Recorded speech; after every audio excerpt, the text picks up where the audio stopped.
Parte ng napakayamang kultura ng Pilipinas ang mga lumad. Sila ay mga pangkat ng mga katutubo sa katimugang bahagi ng bansa.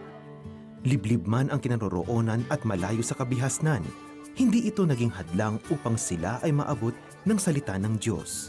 Ang Asian Center for Missions or ACM, ang training arm ng 700 Club Asia, ay naglalayong magsanay ng mga missionaries na may puso na magbahagi ng salita ng Diyos sa buong mundo, particularly sa mga bansa ng Asia at ngayon maging sa Pilipinas, sa mga kapatid natin na mga katutubo at sa mga nasa mga remote places na hindi pa naaabot ng salita ng Diyos. Nitong Agosto lamang, ang Asian Center for Missions ay nagsagawa ng local exposure trip sa isa sa mga pangkat ng lumad, ang mga manobo ng Jose Abad Santos sa Davao Occidental.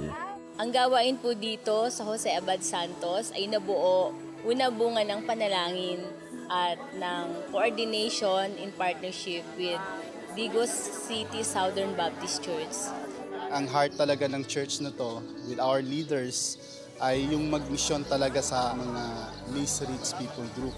Meron tayong goal na maka-reach out ng 3 sityo.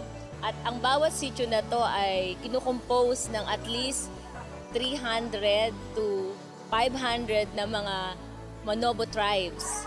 At ang mga gawain po na ating ginawa ay ang feeding program, medical mission, at hygiene seminar at livelihood seminars. Kasama na rin po dito yung pagsasanay sa mga kapastoran natin ng mga Manobo tribes para mas lalo pang maging epektibo sa kanilang pag-abot sa mga katutubo nating kapatid sa lugar na ito. Nagpapasalamat po kami sa Panginoon, lalong-lalo na sa mga taong naghihirap tulad ninyo, na kahit mahirap dito, mahirap magdaan, malayo, pero nagpursige kayo, bigay nyo yung time nyo para lang talaga makarating dito. Daking pagpasalamat namin. Truly that the harvest is plentiful but the laborers are few. So kangangailangan pa tayo ng more laborers na magre-reach out pa sa kanila. Payakman kung maituturing ang buhay ng mga kapwa Pilipinong katutubo, sila ay kabilang din sa kaharian ng Diyos. Kaya naman, ang pagbabahagi ng pag-ibig ni Jesus ay magpapatuloy.